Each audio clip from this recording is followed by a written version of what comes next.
আজকে আমি প্রথমবার পিঠে বানানো শিখলাম। তো সকালবেলা ঘুম থেকে উঠে প্রতিদিনের মতো যা যা কাজ থেকে কমপ্লিট করলাম। পরে আগে আমি স্নানটা করে নিলাম, কারণ এখন করব আমি রান্না।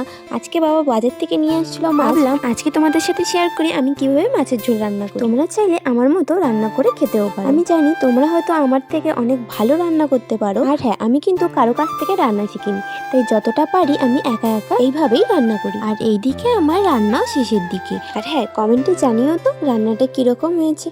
জানি তোমরা খেতে পারবে না, কিন্তু দেখে বলতে তো পারোই। তো বন্ধুরা, রান্নাটা কিন্তু খুব সুন্দর হয়েছিল। জানি আমি নিজে রান্না করে নিজের প্রশংসা করছি, কিন্তু সত্যি খুব সুন্দর হয়েছিল মাছের ঝোলটা। তারপর হঠাৎ করে আজকে আমার পিপি আমাদের বাড়িতে আসছিল। তারপরে আমি পিপির কাছে আবদার করে বসলাম যে আজকে পিপি আমাদের পিঠে বানিয়ে খাওয়াবে। তোমরা তো জানো যে আমি পিঠে বানাতে পারি, তাই ভাবলাম আজকে পিপির কাছে শিখিয়ে নেবো যে কিভাবে পিঠে বানাই। তোমাদেরকেও দেখাবো অন্য একদিন আমি পিঠে বানাই। তারপর এদিকে আমরা সবাই মিলে পিঠে বানাচ্ছিলাম। সবাই মিলে কিছু রান্না করার মজাই আলাদা। তারপর সব পিঠা বানানো কমপ্লিট করে খাইলাম।